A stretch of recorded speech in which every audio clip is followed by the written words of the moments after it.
Hello ಸ್ನೇಹಿತರೆ, welcome back to my channel. ಈ ಸಾರಿ ನಮಗೆ ನವರಾತ್ರಿ 11 ದಿನಗಳ ಕಾಲ ಬಂದಿದೆ. 11 ದಿನಗಳ ಕಾಲ ನಾವು ಶಮಿ ವೃಕ್ಷವನ್ನು ಅಂದರೆ ಬನ್ನಿ ಮರವನ್ನು ಪೂಜೆ ಮಾಡೋಕ್ಕಾಗಲ್ಲ ಅನ್ನೋರು ನೀವು 3 ದಿನ ಅಥವಾ 5 ದಿನ ಅಥವಾ ಕೊನೆಯ ದಿನ ವಿಜಯದಶಮಿ ದಿನ ಕೂಡ ಪೂಜೆ ಮಾಡ್ಬೋದು.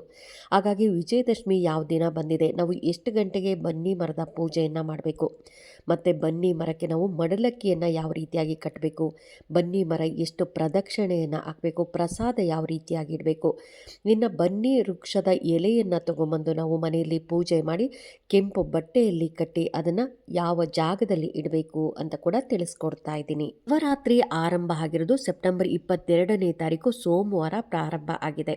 ಇನ್ನು ನವರಾತ್ರಿ ಮುಕ್ತಾಯ ವಿಜಯದಶಮಿ ಯಾವ ದಿನ ಬಂದಿದೆ ಅನ್ನೋದಾದರೆ ನಮಗೆ ಅಕ್ಟೋಬರ್ 2ನೇ ತಾರೀಕು ಗುರುವಾರ ನಮಗೆ ವಿಜಯದಶಮಿ ಬಂದಿದೆ. ಇಷ್ಟು ದಿನ ನೀವು ಬನ್ನಿ ಮರಕ್ಕೆ ನಾನು ಡೈಲಿ ಪೂಜೆ ಮಾಡ್ಕೊಂಬಂದಿದ್ದೀನಿ ಅನ್ನೋರು ನೀವು ಪೂಜೆ ಮಾಡ್ಕೊಂಬನ್ನಿ. ಅಕಸ್ಮಾತು ಇಲ್ಲ ನಾನು ಪೂಜೆನೇ ಮಾಡಿಲ್ಲ ಅನ್ನೋರು ನೀವು ವಿಜಯದಶಮಿ ದಿನ ನೀವು ಪೂಜೆಯನ್ನು ಮಾಡಬೇಕಾಗತ್ತೆ. ಇನ್ನು ಅಕ್ಟೋಬರ್ 2ನೇ ತಾರೀಕು ನಮಗೆ ವಿಜಯದಶಮಿ ಇರೋದ್ರಿಂದ ಈ ದಿನ ಬೆಳಗ್ಗೆ 8 ಗಂಟೆಯಿಂದ 11 ಗಂಟೆ ತನಕ ಒಳ್ಳೆಯ ಶುಭ ಸಮಯ ಅಂತ ಹೇಳ್ಬೋದು. ಈ ಸಮಯದಲ್ಲೂ ಕೂಡ ಪೂಜೆಯನ್ನು ಮಾಡ್ಕೊಬೋದು. ಇನ್ನು ಸಂಜೆ ಯಾವ ಸಮಯದಲ್ಲಿ ಮಾಡಬೇಕು ಅನ್ನೋದಾದರೆ ಸಂಜೆ 4 ಗಂಟೆಯಿಂದ 6 ಗಂಟೆ ತನಕ ಒಳ್ಳೆಯ ಶುಭ ಸಮಯ. ಈ ಸಮಯದಲ್ಲೂ ಕೂಡ ಪೂಜೆ ಮಾಡ್ಕೊಬೋದು. ಅಂದರೆ ನೀವು ಬೆಳಗ್ಗೆ ಪೂಜೆ ಮಾಡೋಕ್ಕಾಗಲ್ಲ ಅನ್ನೋರು ಅಟ್ಲೀಸ್ಟ್ ಸಂಜೆ ಕೂಡ ಪೂಜೆಯನ್ನು ಮಾಡ್ಕೊಬೋದು. ಬನ್ನಿ ಮರದಲ್ಲಿ 3 ದೇವತೆಗಳು ವಾಸವಾಗಿರ್ತಾರೆ. ಶಮಿ ದೇವತೆ, ಲಕ್ಷ್ಮೀ ದೇವಿ, ಹಾಗೆಯೇ ಸೂರ್ಯ ದೇವರು ವಾಸವಾಗಿರ್ತಾರೆ. ಇನ್ನು ಶಮಿ ದೇವತೆ ಅಂದ್ರೆ ಶಮಿ ಅಂದರೆ ಗುರುವಿನ ಆಶೀರ್ವಾದದಿಂದ ವಿಜಯ, ಸೌಭಾಗ್ಯ, ಧೈರ್ಯ, ಐಶ್ವರ್ಯ ದೊರೆಯುತ್ತೆ. ಇನ್ನು ಲಕ್ಷ್ಮೀ ದೇವಿ ಬನ್ನಿ ಮರದ ಎಲೆಗಳನ್ನು ಚಿನ್ನದಂತೆ ಪರಿಗಣಿಸೋದ್ರಿಂದ ಮನೆಯಲ್ಲಿ ಐಶ್ವರ್ಯ, ಸಂಪತ್ತು ಲಭಿಸುತ್ತೆ ಅಂತಲೇ ಹೇಳ್ಬೋದು. ಸೂರ್ಯ ದೇವತೆ ಮರದ ಮೇಲಿಂದ ಬೆಳಕನ್ನು ಸ್ವೀಕರಿಸಿ ಮನೆಯೊಡನೆ ಸಂಬಂಧಪಟ್ಟ ಭೌತಿಕ ಶಕ್ತಿ ಮತ್ತು ಆರೋಗ್ಯವನ್ನು ಕೂಡ ಹೆಚ್ಚು ಮಾಡುತ್ತೆ.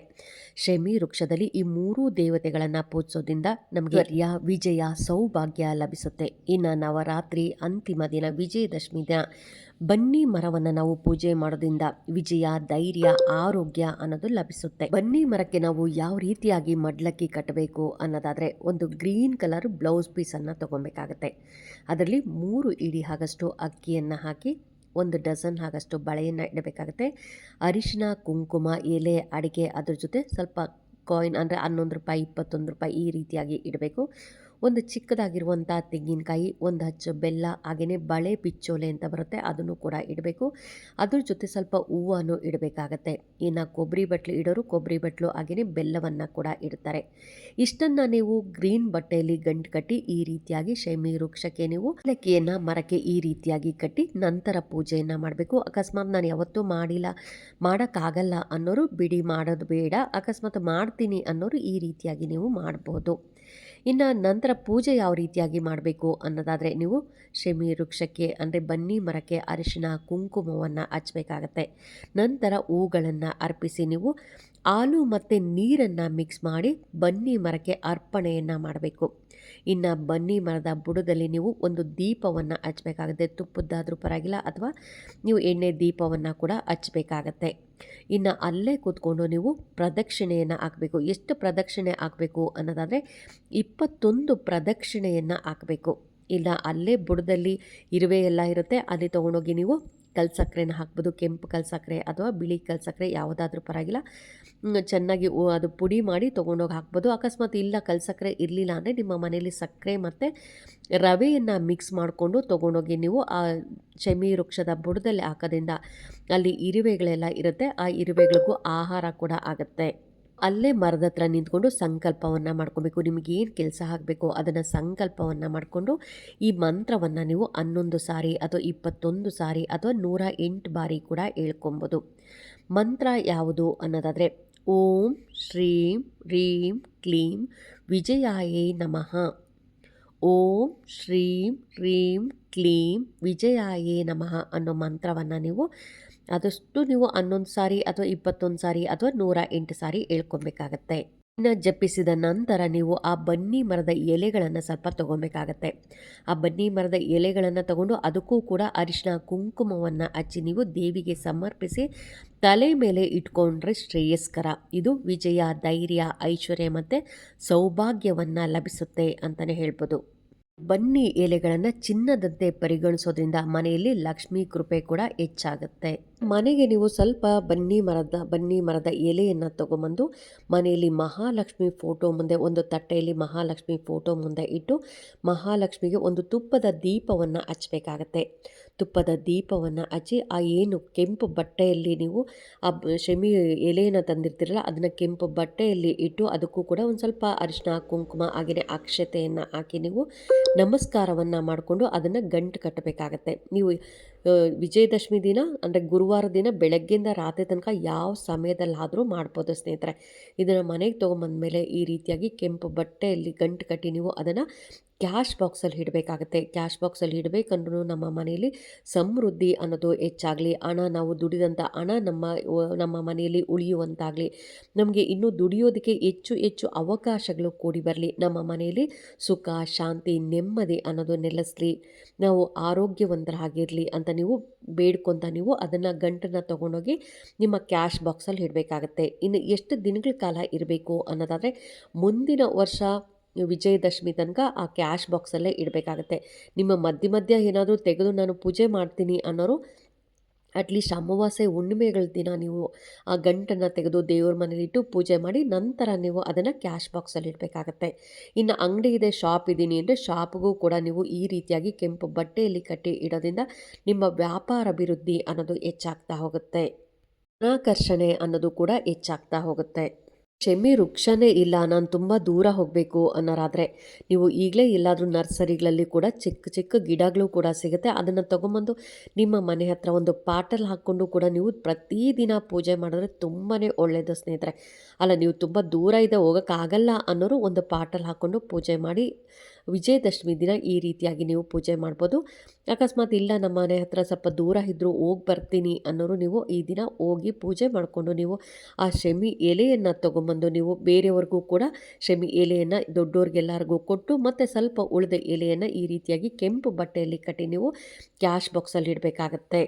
ಶಮಿ ವೃಕ್ಷ ಪೂಜೆಯನ್ನು ಮಾಡೋದ್ರಿಂದ ಶನಿ ದೋಷ ಪರಿಹಾರ ಆಗುತ್ತೆ. ಇನ್ನು ಶನಿ ದೋಷದ ದುಷ್ಪರಿಣಾಮಗಳು, ಆರ್ಥಿಕ ತೊಂದರೆಗಳು ದೂರ ಆಗುತ್ತೆ. ಜೀವನದಲ್ಲಿ ಸಂತೋಷ ಶಾಂತಿ ಮತ್ತು ಸಮೃದ್ಧಿ ಅನ್ನೋದು ನೆಲೆಸುತ್ತೆ. ಅದಕ್ಕೋಸ್ಕರ ವಿಜಯದಶಮಿ ದಿನ ನಾವು ಶಮಿ ವೃಕ್ಷವನ್ನು ಪೂಜಿಸಬೇಕಾಗತ್ತೆ.